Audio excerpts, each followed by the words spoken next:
Excavation team को घने जंगल के बीच जमीन के अंदर जाता एक पाइप दिखाई देता है। ये काफी हैरानी की बात थी क्योंकि जहां पर वो खड़े थे वो एक पुराना डेड वोल्केनो था जिसको पेड़ पौधे और घास ने पूरी तरह कवर कर लिया था। पाइप के अंदर देखने के लिए इसमें नाइट विजन कैमरा भेजने का फैसला किया गया। जब कैमरा अंदर गया तो करीब 30 मीटर नीचे जाने के बाद एक बहुत बड़े टनल का मंजर कैप्चर किया गया।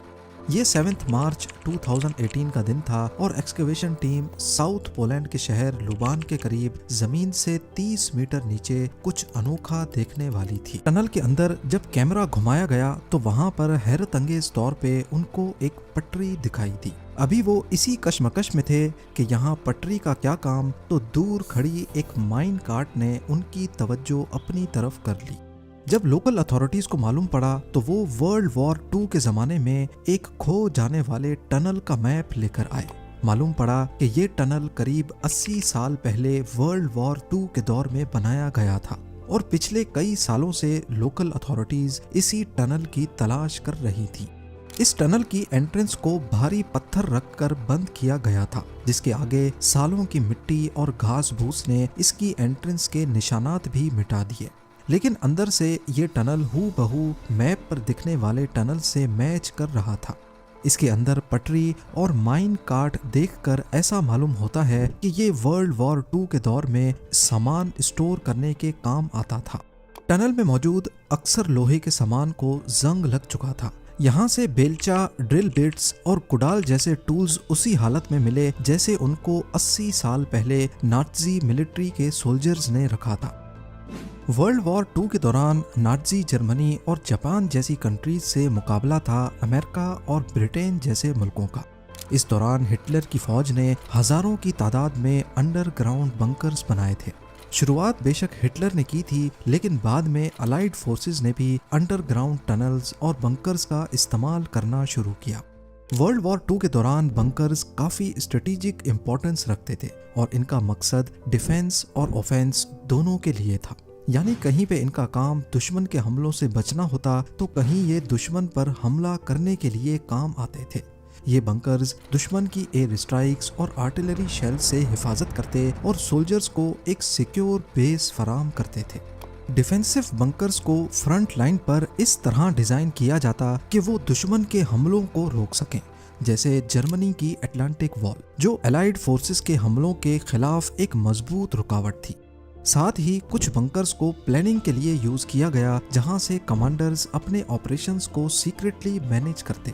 वर्ल्ड वॉर 2 में इतने ज्यादा अंडरग्राउंड बंकर्स और वार रूम्स कंस्ट्रक्ट किए गए थे कि आज भी इनकी गिनती करना पॉसिबल नहीं है, क्योंकि इनमें से हजारों की तादाद में आज भी जमीन के अंदर कहीं दफन है।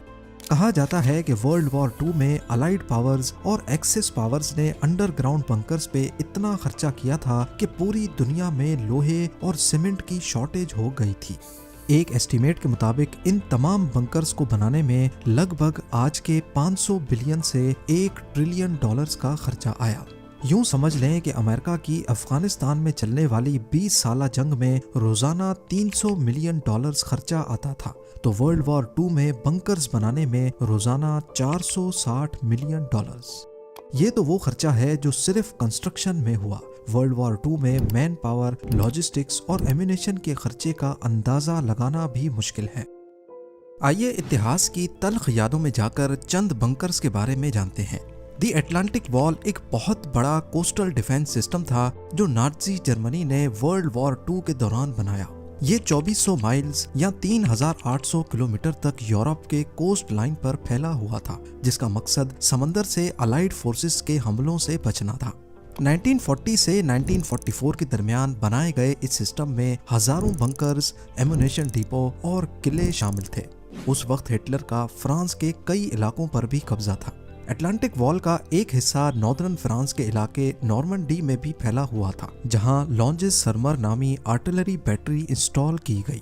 ये बंकर्स हैवी बम्बार्डमेंट्स को फेस करने और हमलों के वक्त डिफेंसिव फायर देने के लिए डिजाइन किए गए थे। नॉर्वे की बात की जाए तो इसका निचला हिस्सा नॉर्थ अटलांटिक ओशन से आने वाली अलाइड फोर्सेस को रोकने के काम आ सकता था। तभी हिटलर ने यहाँ पर भी अटलांटिक वॉल के कुछ हिस्से गाड़े हुए थे। यहाँ पर क्रिस्टियन सैंड जैसे फोर्ट्रेसेस नेवल रूट्स को प्रोटेक्ट करते थे। इसके अलावा नेदरलैंड्स भी उस वक्त नाजी के कंट्रोल में था और यहाँ पर नॉर्थ अटलांटिक के कोस्ट पर हजारों सेफनियन नामी बंकर्स बनवाए गए थे। नाजी जर्मनी की इस पूरी अटलांटिक वॉल, जिसमें underground bunkers, depots, tunnels, artillery batteries और किले शामिल थे, को फ्रिट्ज टॉड नामी एक जर्मन इंजीनियर की कंपनी ने बनाया था। 2,60,000 वर्कर्स, जिनमें ज्यादातर कैदी थे, उनसे ये तमाम स्ट्रक्चर्स सिर्फ 2 से 4 सालों के दरमियान जबरदस्ती बनवाए गए।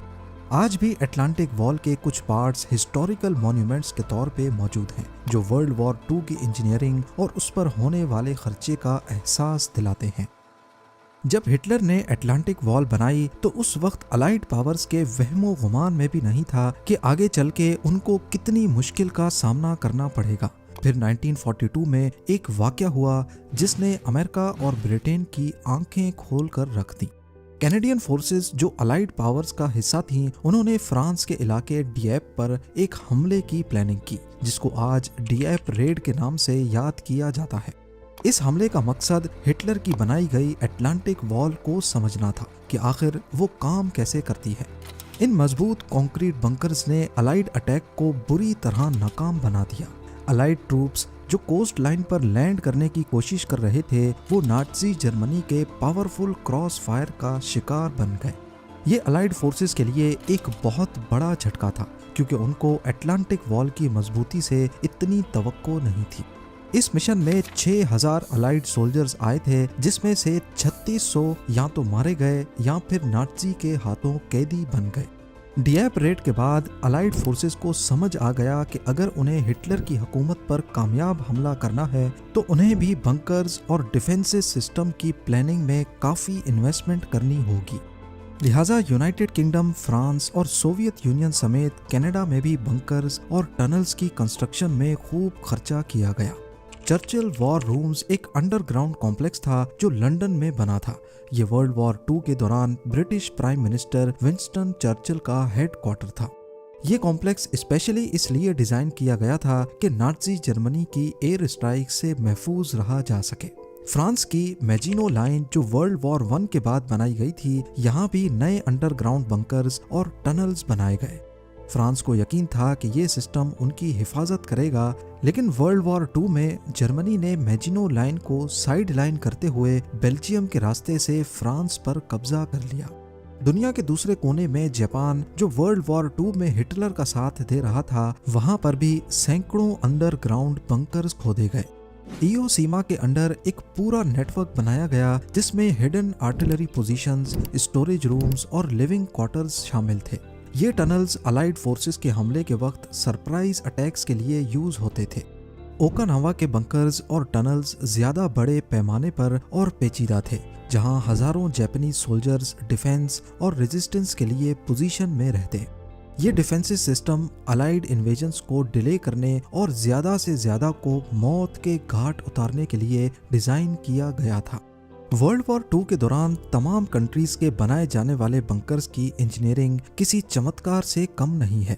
एक तो जंग का समा, ऊपर से हर चीज की शॉर्टेज, और इन सब चैलेंजेस के साथ साथ हर गुजरते लम्हे एयर स्ट्राइक का खतरा रहता। और तो और अंडरग्राउंड टनल्स की कंस्ट्रक्शन में वर्कर्स की दम घुटने से मौत भी हो जाती थी। लेकिन इन सब चैलेंजेस के बावजूद हजारों बंकर्स ना सिर्फ बनाए गए, बल्कि इनमें से काफी सारे तो आज तक जमीन के नीचे उसी हालत में छुपे हुए हैं। खास तौर पर जो एक्सेस पावर कंट्रीज में बनाए गए थे, क्योंकि वर्ल्ड वॉर 2 के बाद जब उनका राज वहां से खत्म हुआ, उस वक्त या तो वहां से सोल्जर्स बंकर की एंट्रेंस को बंद करके भाग गए या फिर उसी के अंदर मर गए। लिहाजा किसी को पता ही नहीं चला कि कौन सा बंकर किस लोकेशन पे बना था। एक तरीका था इन तमाम बंकर्स और टनल्स की लोकेशन पता लगाने का, और वो था हिटलर की गवर्नमेंट के पास मौजूद सीक्रेट डॉक्यूमेंट्स। लेकिन वो भी या तो जला दिए गए या फिर किसी ऐसी जगह छुपाए गए जिसका सिर्फ उसी को पता था जिसने ये छुपाए थे। और खास तौर पर इन बंकर्स को कैमोफ्लाज करके बनाया जाता, यानी नेचुरल टेरेन में इनको ऐसे बनाया जाता कि किसी को भी पता ना चले कि यहाँ मिलिट्री बंकर है। इसी वजह से जंग के बाद ये बंकर्स छुपे के छुपे ही रह गए। अंडरग्राउंड बंकर्स के लिए स्पेशल वेंटिलेशन सिस्टम्स बनाए गए जो ताज़ा हवा को बंकर के अंदर लेकर जाते और कार्बन डाइऑक्साइड को बाहर। नाज़ी लीडर एडोल्फ हिटलर ने अपने दौरे राज में कई बंकर्स का सहारा लिया। उनके ज़ेरे इस्तेमाल मशहूर ज़माना बंकर्स थे ईगल नेस्ट, जिसे कील स्टाइन हाउस भी कहा जाता है। ये जर्मनी के ओबेरसेल्ज़बर्ग एरिया में 6000 फीट की ऊंचाई पर नाज़ी लीडरशिप की सीक्रेट मीटिंग्स और रिलैक्सेशन के लिए बनाया गया था। कंक्रीट और ग्रेनाइट को इस्तेमाल करते हुए इसमें बॉम्ब प्रूफ जैसी खसूसियात रखी गई थी। हिटलर का दूसरा मशहूर बंकर बर्लिन में मौजूद फ्यूरर बंकर के नाम से मशहूर है। 1944 में बनाया जाने वाला ये बंकर सिर्फ बंकर नहीं था, बल्कि ये पूरा हेडक्वार्टर था। बंकर को इस तरह डिजाइन किया गया था कि वो अलाइड बॉम्बिंग्स और आर्टिलरी से महफूज रहे। यहाँ हिटलर ने अपने आखिरी दिन गुजारे और 30 अप्रैल 1945 को यहीं अपनी जिंदगी खत्म की। आज इस बंकर का कोई हिस्सा भी सरफेस पर नहीं दिखता, लेकिन ये जगह वर्ल्ड वॉर 2 की हिस्ट्री का एक डार्क चैप्टर रहा है। अब बात करते हैं हिटलर के एक ऐसे बंकर की जहां उन्होंने जंग के सबसे ज्यादा दिन गुजारे। ये वुल्फ्स लेयर नामी बंकर कम बल्कि कोई किला ज्यादा लगता है, जो नॉर्थ जर्मनी में मौजूद जंगल के बीच में मौजूद है। इसके अंदर हिटलर का बेडरूम और उसके चारों तरफ ऑफिसेज मौजूद थे। इसकी कंक्रीट की छत करीब 7 मीटर मोटी बनाई गई थी। एक बजरी की मोटी लेयर पूरे किले नुमा बंकर को एयर स्ट्राइक्स और बॉम्बिंग से महफूज बनाती थी। एक मोटी स्टील की चादर का दरवाजा जो केमिकल अटैक से भी बचाता था। किसी इजिप्शियन टूम की तरह दिखने वाला ये बंकर इतना मजबूत था कि आज भी इसे तबाह करना मुमकिन नहीं है, और सिक्योरिटी इतनी कि इसमें एक भी खिड़की नहीं रखी गई। यहाँ एक खास वेंटिलेशन सिस्टम लगाया गया था जो ताज़ा हवा को पूरे बंकर के अंदर सर्कुलेट करता था। पर इतनी सिक्योरिटी के बावजूद भी इस बंकर को जंगल के लैंडस्केप में इनविजिबल किया गया था। इसकी छत पर मिट्टी डालकर इसके ऊपर वही पेड़ पौधे लगाए गए जो आसपास जंगल में मौजूद थे। इसकी वजह से ऊपर से जब कोई जहाज गुजरता तो उसे जर्रा बराबर भी नहीं शक होता कि यहाँ नीचे हिटलर का हेडक्वार्टर मौजूद है। अलाइड पावर्स यानी यूएसए, यूके, कनाडा और बाकी फोर्सेस ने नाज़ी जर्मनी के स्ट्रॉन्ग डिफेंसिव बंकर्स और अटलांटिक वॉल को तोड़ने के लिए सालों की प्लानिंग की।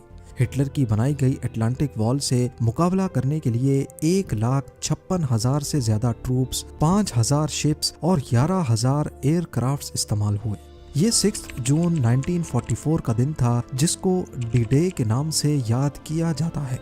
इस दिन जर्मनी ने अटलांटिक वॉल के बंकर्स और आर्टिलरी से अलाइड फोर्सेस का सामना किया, लेकिन उनकी प्लानिंग और रिसोर्सेज उतने इफेक्टिव नहीं रहे। अलाइड एयर स्ट्राइक्स और पैराट्रूपर्स ने जर्मन कम्युनिकेशन और डिफेंस का खूब मुकाबला किया। अलाइड फोर्सेस को शुरू में काफी नुकसान का सामना करना पड़ा, लेकिन आखिरकार वो नाज़ी जर्मनी का यूरोप पे कंट्रोल तोड़ने में कामयाब हो गए। उम्मीद है ज़ेम टीवी की ये वीडियो भी आप लोग भरपूर लाइक और शेयर करेंगे। आप लोगों के प्यार भरे कमेंट्स का बेहद शुक्रिया। मिलते हैं अगली शानदार वीडियो में।